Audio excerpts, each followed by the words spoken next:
Welcome back, everyone. Snapping around. Boys, we talked about it last episode. Ovi was a hat trick away from breaking it. Didn't quite get the hat trick, but he did break the goal record. The new record holder at 895, beating Elias Sorokin, his first career goal, which is kind of surprising that that's the first time Ovi's ever scored on Sorokin, but came pretty much. I don't know. Could you ask for a better script with this? Because that goal came in the Ovechkin spot. It wasn't his patented one timer, but top of the right circle. That's his spot. That's his office, and he makes history there. It was always going to be that spot, that 8-foot range. Um, there was never a moment where I thought that it wasn't going to come from that spot, whether it was a one timer or not. But it was always going to be somewhere from that radius.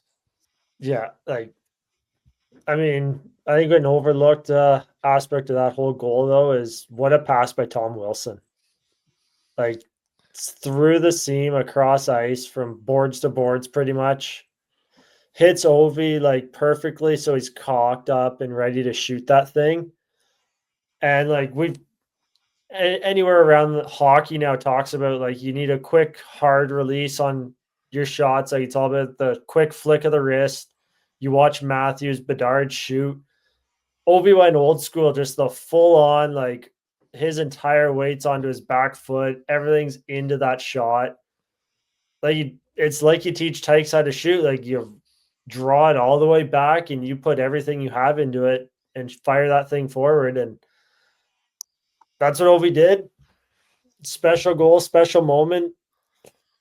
I mean, like it was one. He had the chance on the Friday night against Chicago. What do we think about him telling the Caps that his record goals coming against a goalie because he didn't want to go on the ice with the empty net? I like it. It's a pretty big moment, pretty big goal. Like, he's going to get one eventually. So, if he wants to score it the way he wants to score it, that's fine. And,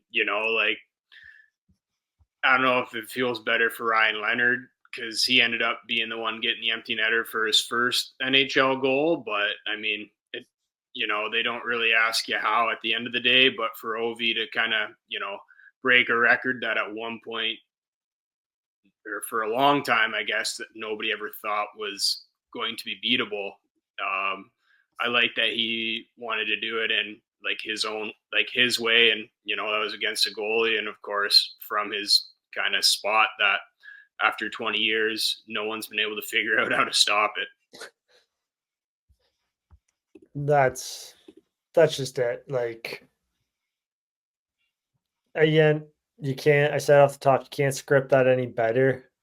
What do we think of his fountain dive celebration? Like throwing it back to the Stanley Cup in Vegas fountain. That was pretty good. Like for him as an individual, like this moment's just as big as that moment, and pretty iconic that he celebrates the same way. Yeah, belly slide out to center ice. That's an all-time move. I loved every minute of it. The photos are, um, you know, um, are they're just priceless. Like especially the front view, like you can see the bucket dip down below his eyes. Like you can't even see his eyes, but you can see it all in his mouth. Like he's just ecstatic.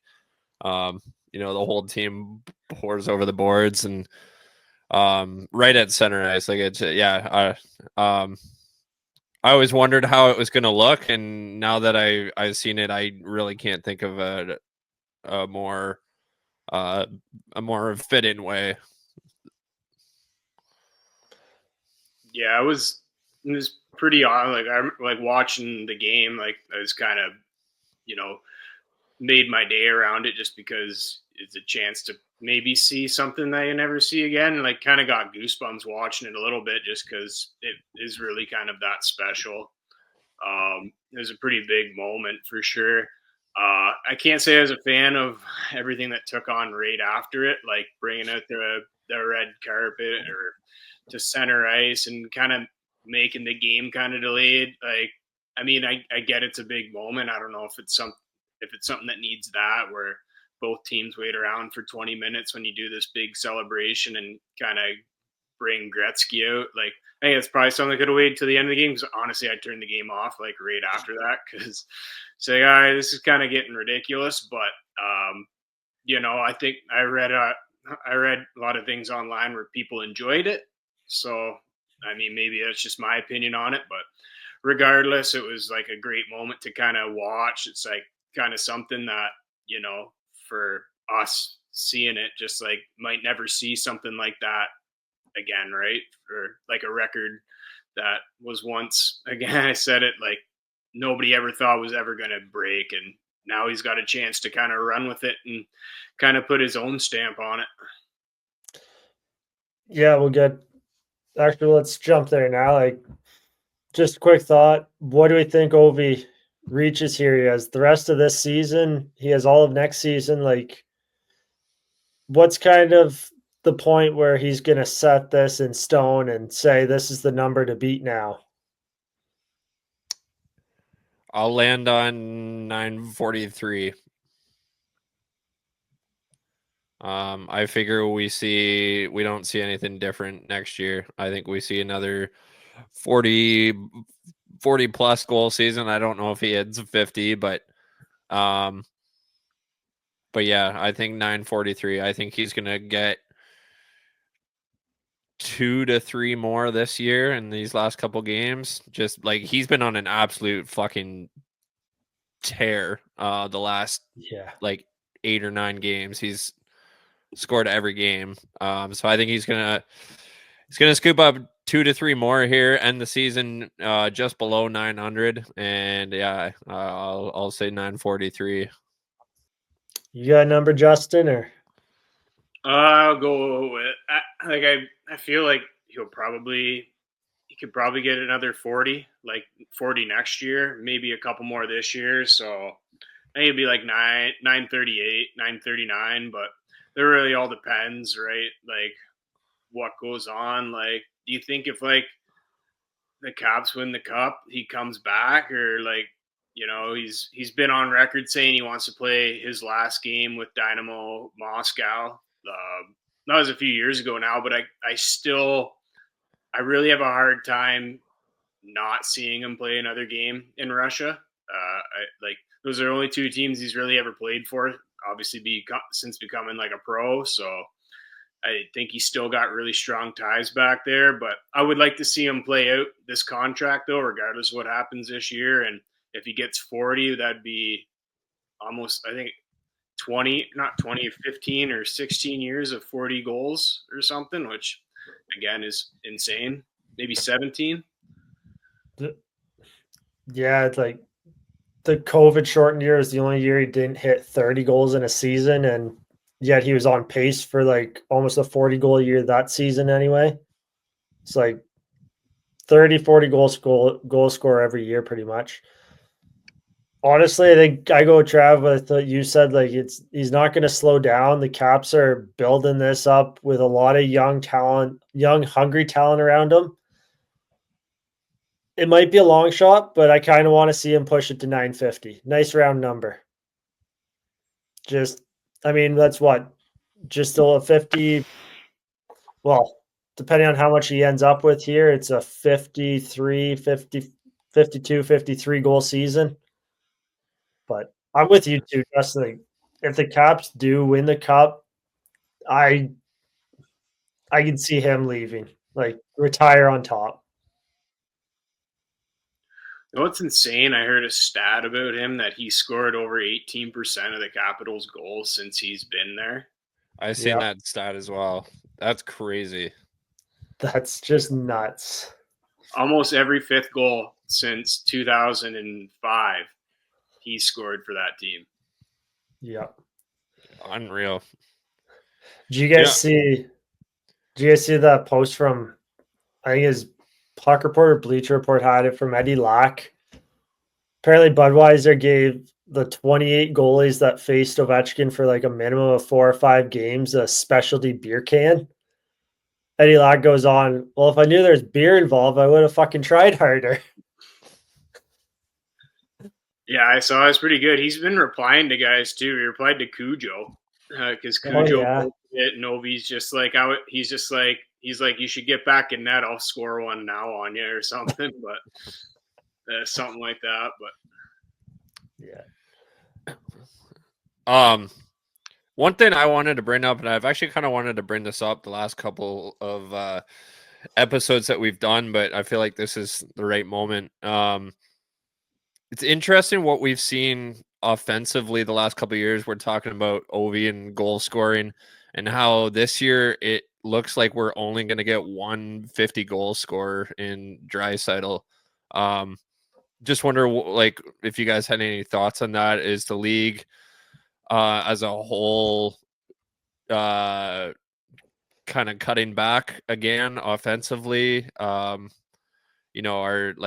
teams just locking it down better defensively, or is it just kind of one of those off years, sort of like when Jamie Benn won the Art Ross with 87 points? You can have first stab at this, Justin, if you want. I kind of, I guess, just feels like a bit of an off year, or I don't know. Like, is there like I haven't looked into the stats, obviously, but like, what's the number of like 30 and 40 goal scorers? Is it like higher or just normal? Like, I believe there's a lot of guys at the high 30s right now. Like, I think we're gonna have a number of 40 goal scorers, but if I'm not mistaken, and I don't have the stats pulled up in front of me, but I think William Nylander is second in goal scoring with 44 or 45.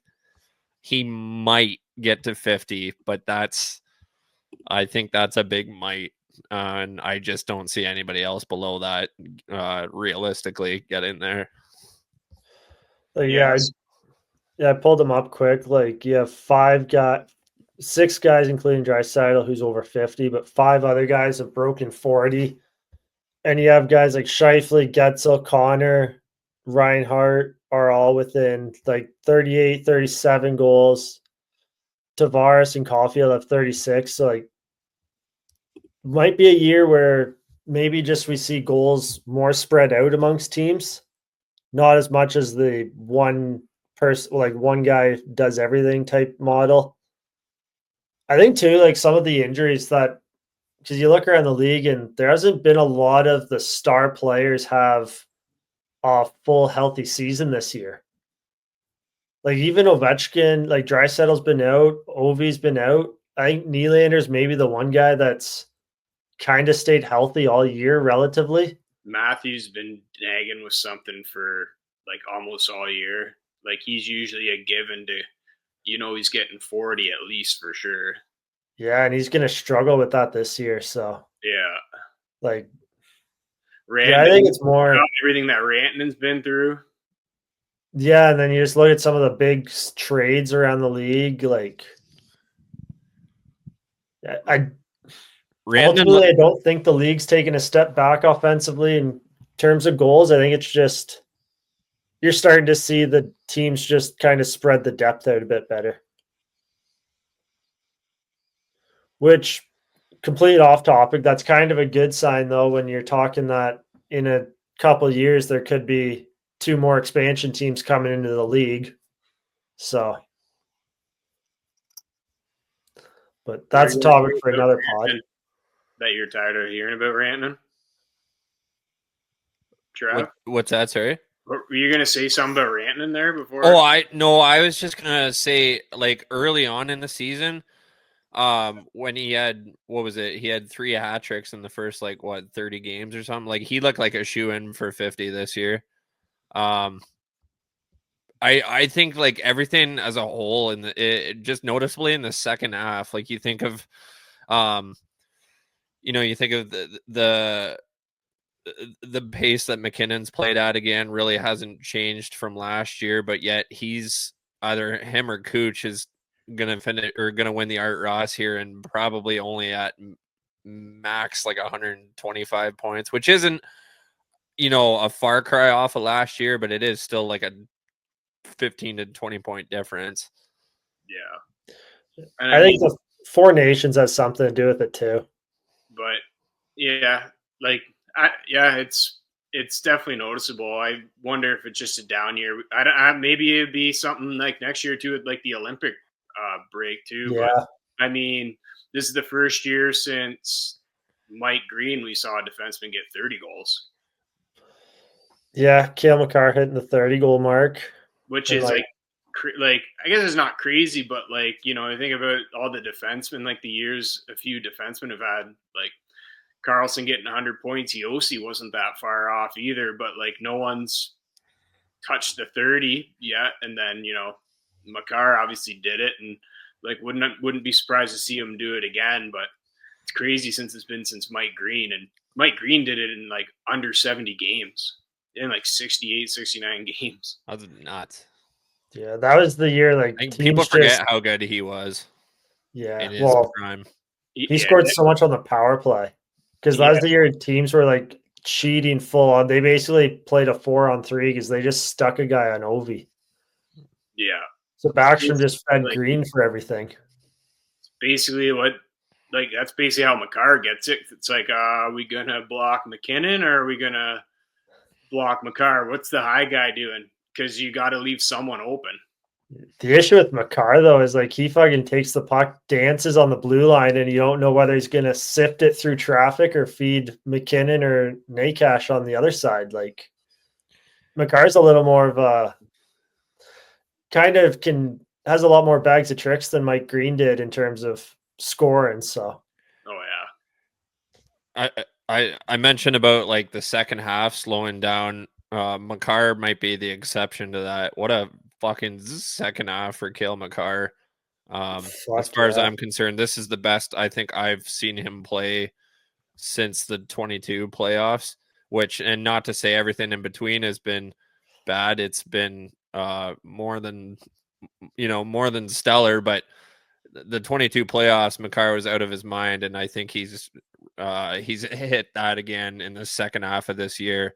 That Norris race was pretty tight heading into the Four Nations break, and I for one didn't think that Makar was the favorite, even though a lot of other people did. No. And now it is an absolute no-brainer that he is the Norris winner this year. If not, it's a joke.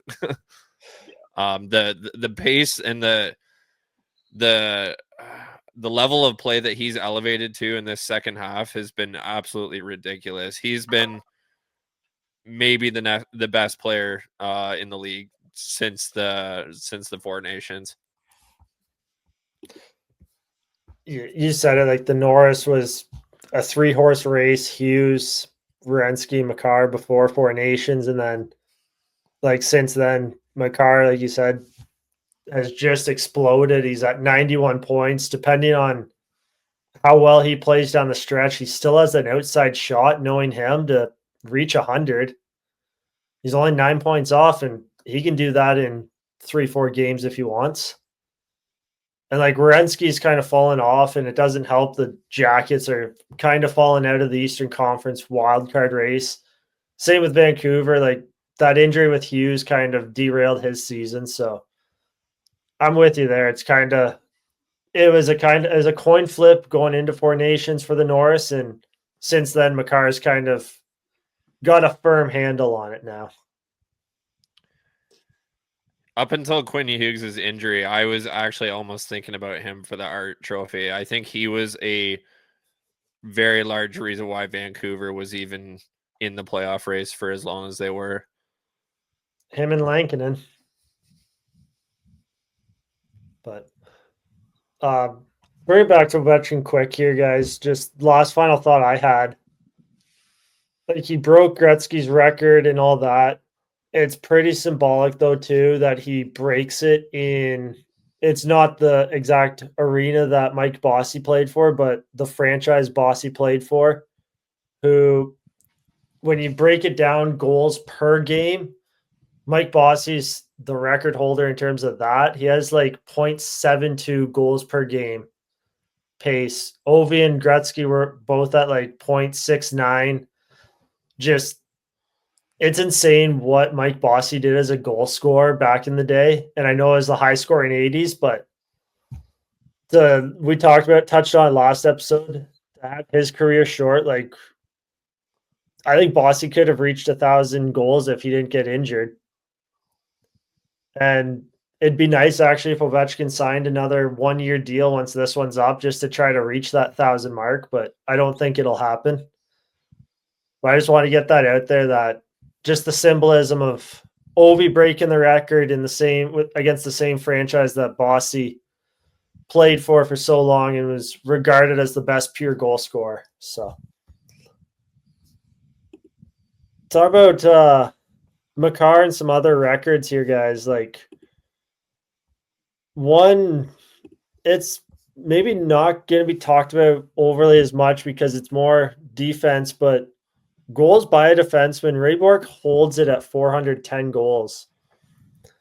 Cale Makar currently has 116, but if he plays like another 10, 12 years, like if he gets close to the games played by Ray Bourque, which is 1,612 games, and if he keeps this pace, like could we see Cale Makar be the first defenseman in NHL history to reach 500 career goals? Really hard to say right now, because he is a long way off that mark.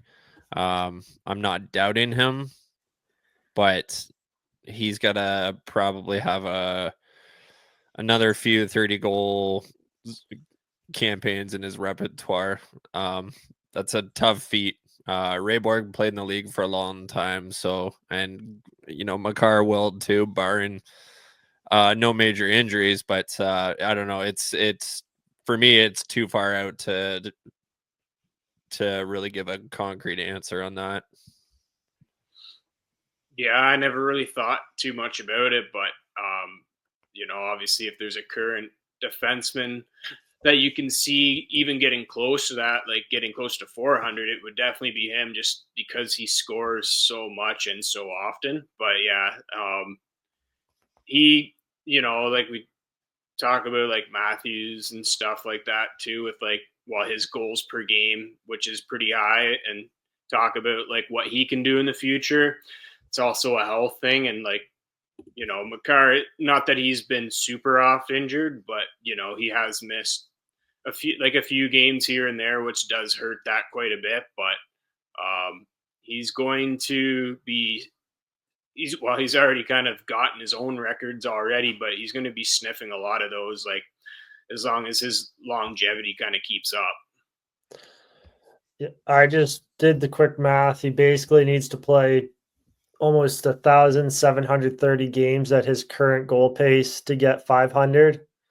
He only needs to get to 1,380 games, and he's at 400 goals. So that's like if he gets 1,000 more games, basically from what he's at, he's probably tying Ray Bourque in about 250, 260 less games played, which is just pretty impressive. Like that's just one record I kind of wanted to look at for all of that there. And then honestly, I think, is there any other records that you guys have kind of, I don't know if you guys have a chance to look at any of them or not, but any ones that you think might be in jeopardy in the next 5 or 10 years here with like this current generation of NHL stars? Or are we kind of waiting for what we did with Ovi and Gretzky's goal record, where it's a 2, 3, 4-year decade in between? I was super busy today, but I did actually find 4 that might be attainable. And guess who owns them all? Gretzky? No, Ovi. Oh fuck! It's all goals. It was all like I just looked very, very quickly at them, and I'll just go through it real quick, and you guys can kind of tell me like if you think it can be done or if it can't be done.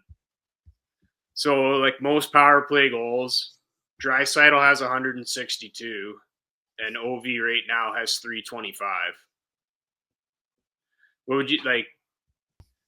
I could see Draisaitl beating that maybe. Then we have game-winning goals, which are kind of spiked now because of overtime.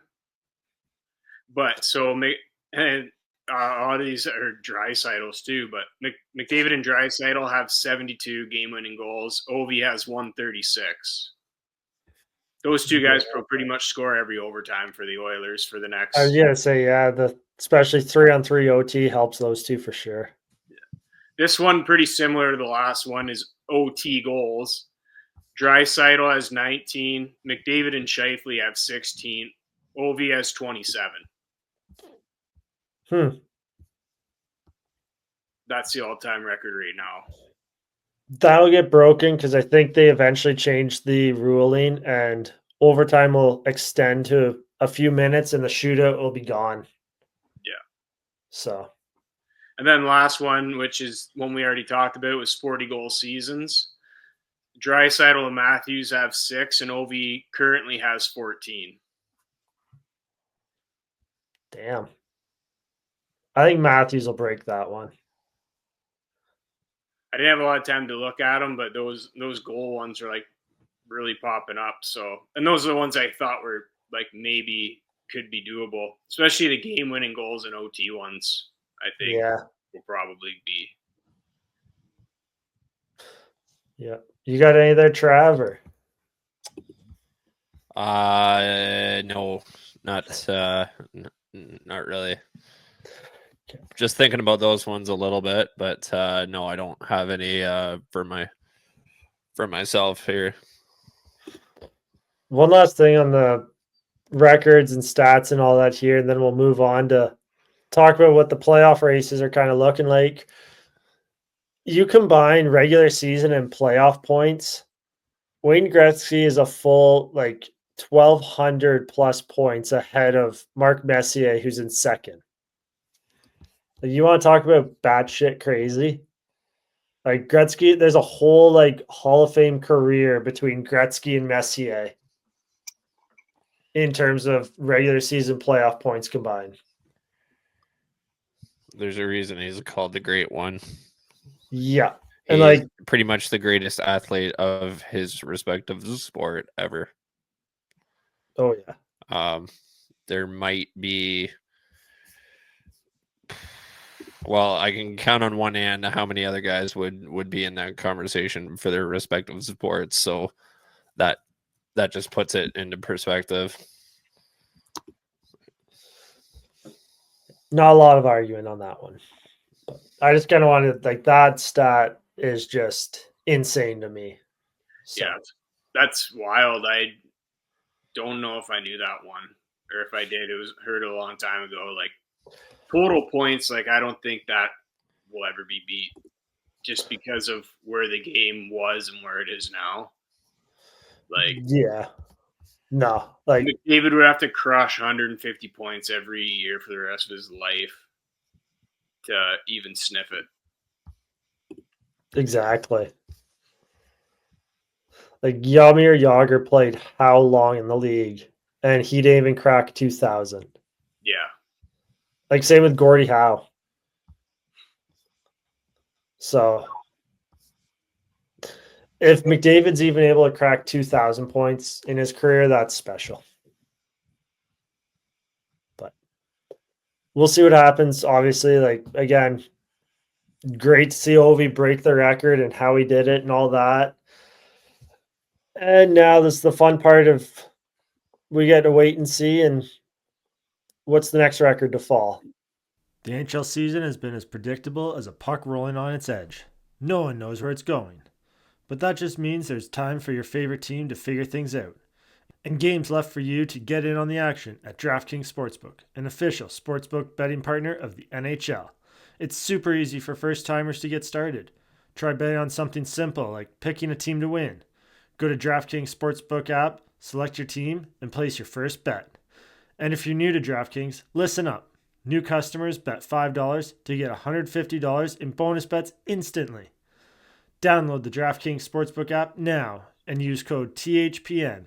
That's code THPN for new customers to get $150 in bonus bets instantly when they bet just $5. Only on DraftKings. The crown is yours.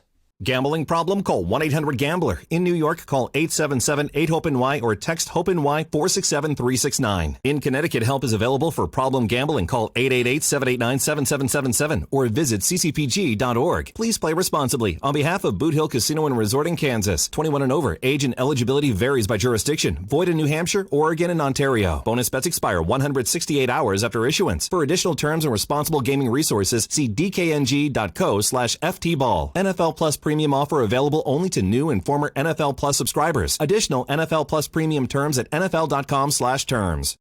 Some of the Eastern Conference playoff races, it was tight for a little bit there, but Montreal and Ottawa kind of pulled away in a sense. You could also say the Rangers just completely dropped the ball. Like, they have not done themselves any favors this season. Detroit's making a small push here at the end, but are we kind of saying that Montreal and Ottawa are starting to write their names in pen in that playoff picture in the East? I would say it's all but said and done. Ottawa's a winning in tonight.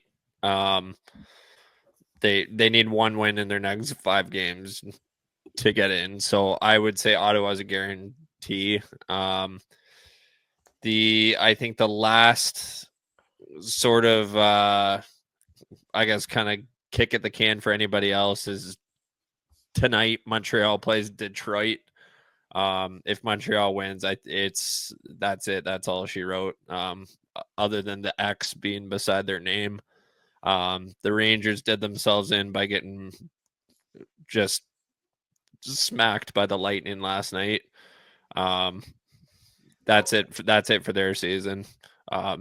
So yeah, I think it lies between Detroit and Montreal now. It looks like, I mean, even with the Detroit win tonight, that's still it's a tall task to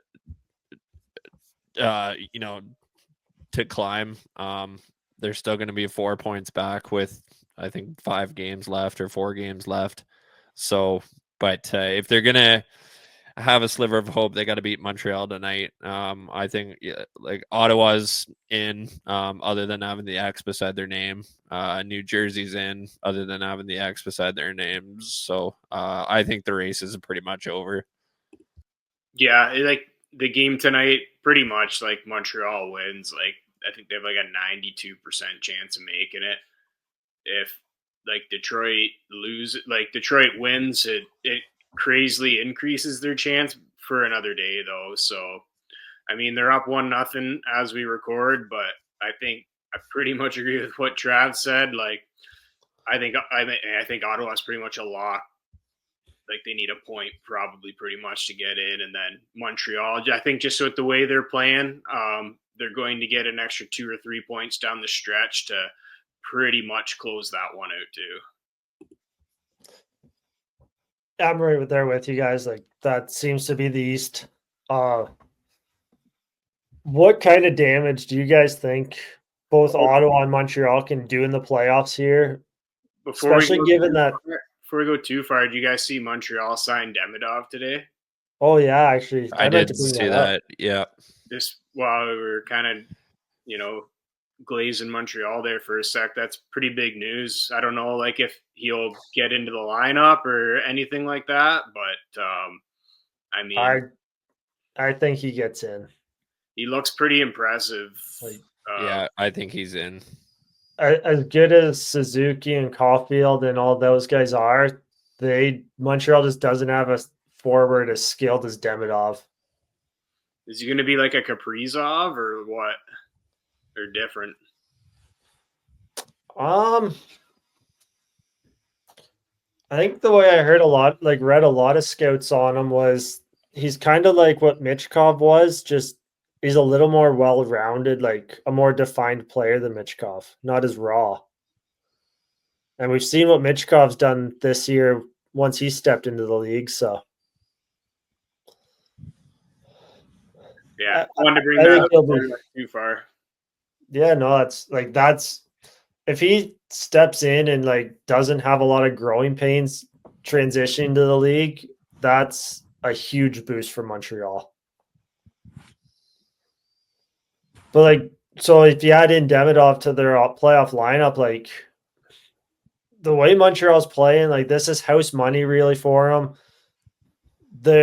I mean, they wanted to be in and around the playoff mix this time of the season anyway. They weren't necessarily picked to be in the playoffs. They're a young, scrappy team. Are they a team that Washington should be afraid of? Yes. Yeah. Yeah, 100%. I think I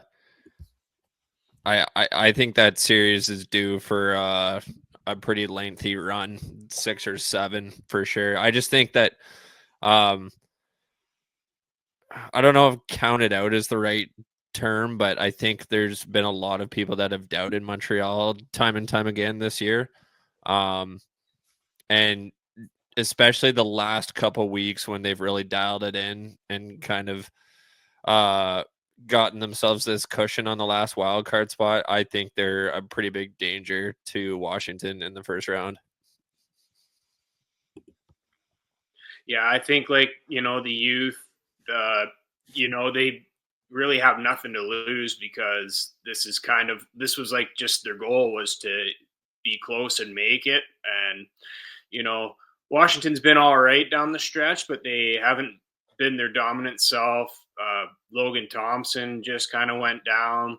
Like their goalies' numbers have kind of dwindled a little bit, like this late in the season. So, they're a bit older, a bit more experienced, but Montreal is going to bring a bit of a different kind of aspect to what the Capitals usually play, which would kind of make for an interesting stylistic matchup, I think. And especially if Montreal gets Gooley back too, because I think he's been practicing, and that'd be a really big boost to their lineup.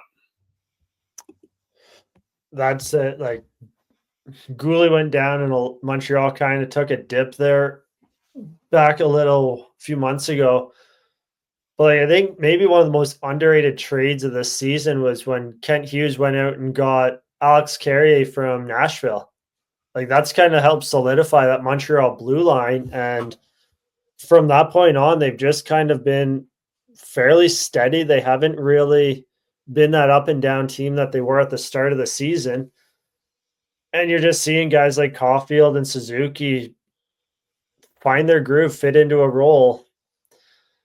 Yeah, I'm with you guys. Like, I think the only advantage the Caps have is that, unlike back in 2010 when Montreal and upset Washington as an 8 seed, they don't have a Yaroslav Halak or Carey Price in net. So that might be the only saving grace for Washington, is that as good as Montembeau's been this year, he's still a very unproven goaltender.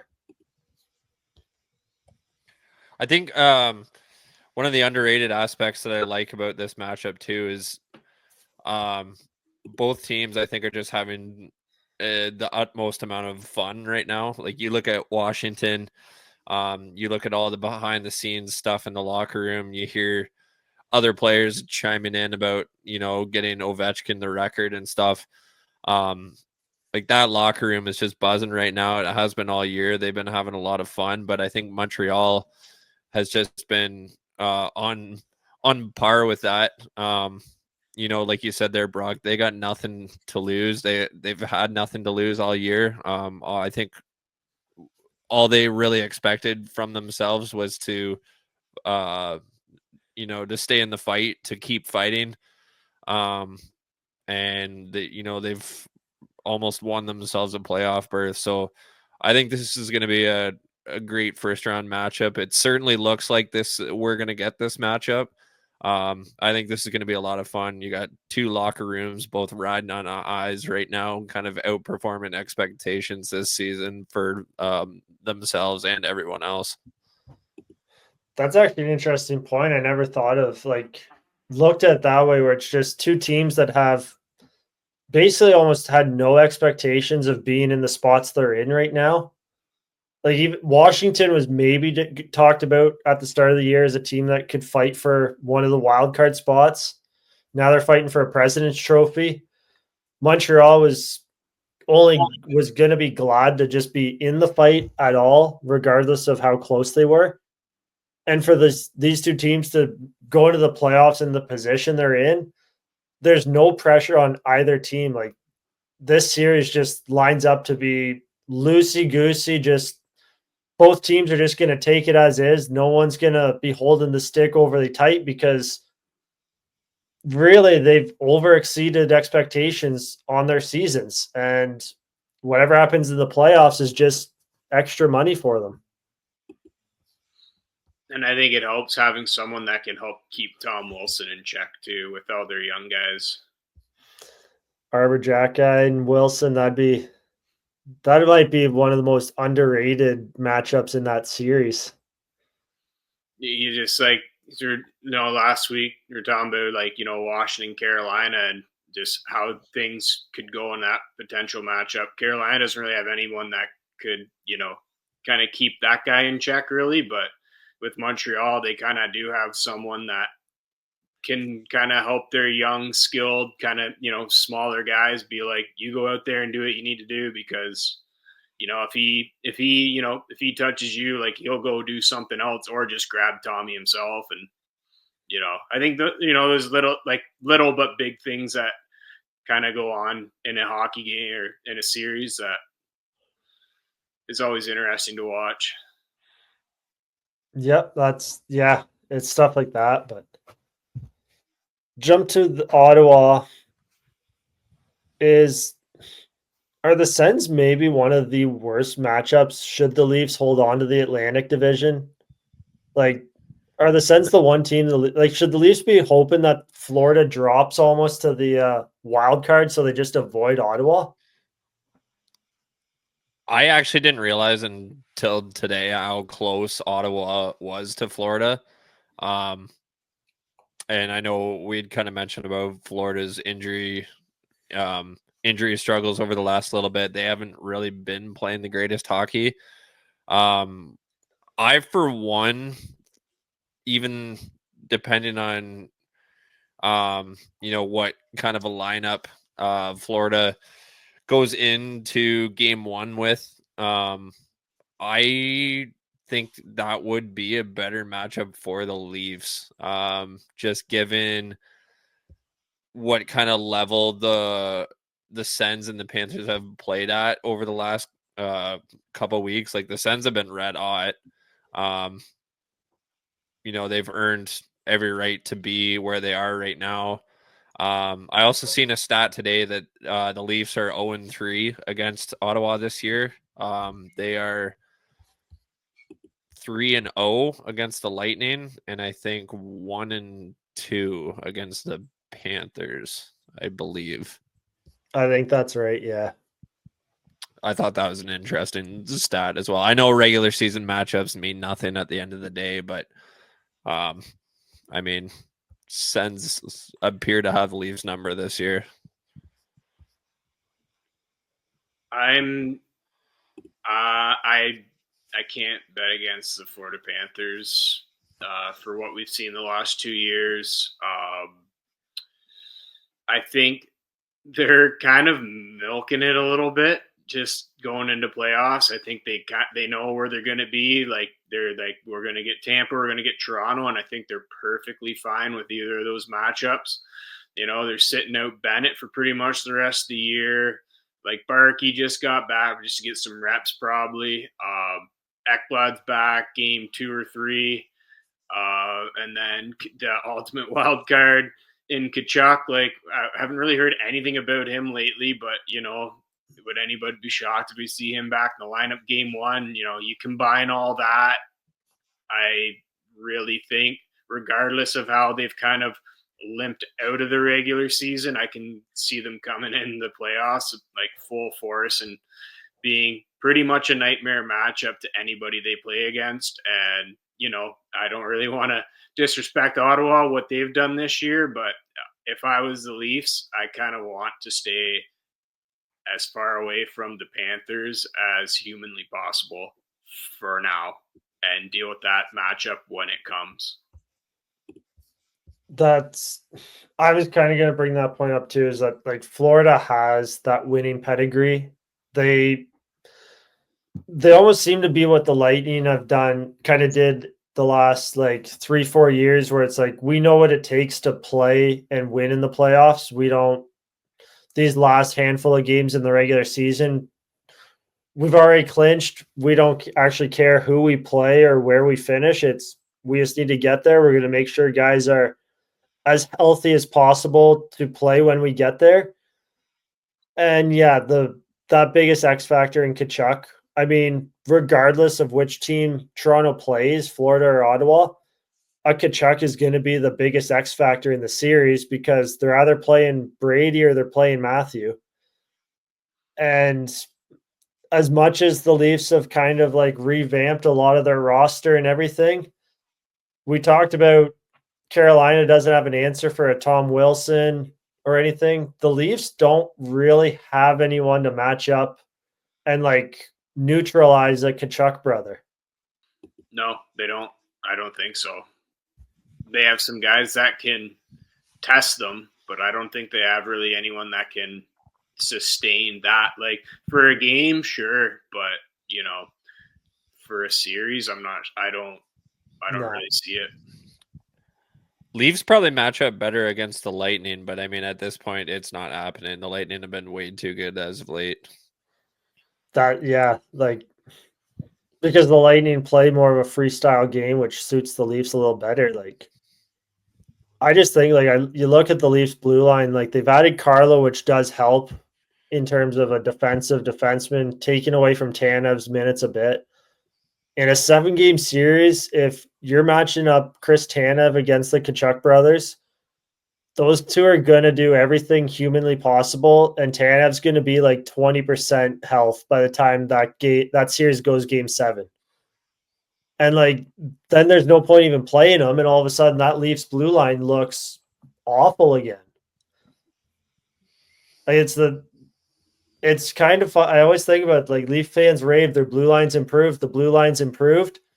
You take either one of Tanev or McCabe off of that blue line, and it doesn't look good again.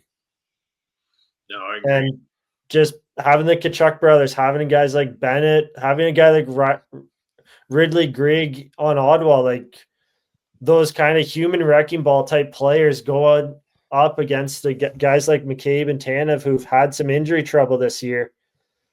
It just doesn't, like, it's more of, can Toronto's blue line and like injury history withstand a 7-game series? And even if they do, what kind of shape are they going to be in?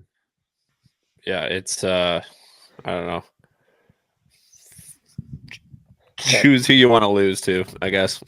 Yeah. is where I'm at. It's where I've been at since about, well, really all damn near the whole season. I don't know. It seems like history is going to repeat itself here. They'll probably force 7 with whoever they play, and they probably won't win it.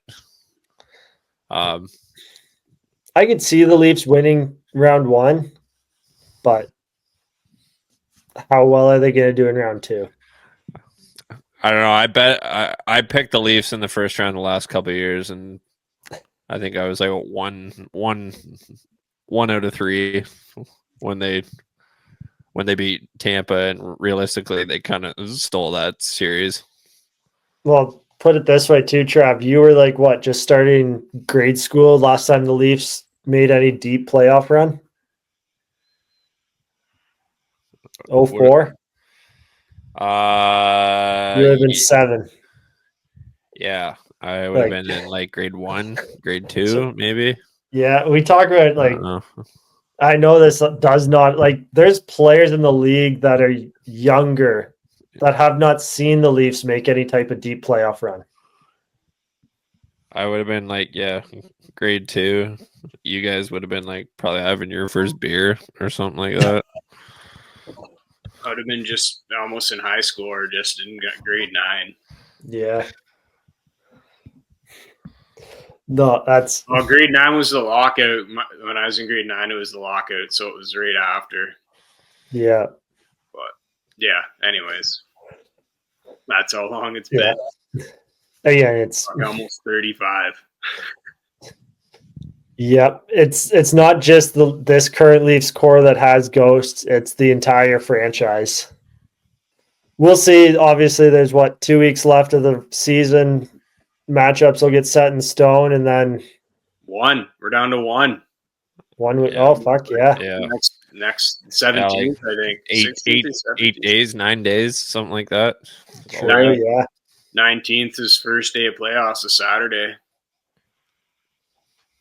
Yep. So there we go. It's coming up fast. We'll wrap things here, guys. We'll touch on the Western Conference next week when we're back. But thanks everyone for tuning in to Snapping Around. If you liked what you heard, recommend us to a friend. Hit like, hit subscribe. Catch you all next week.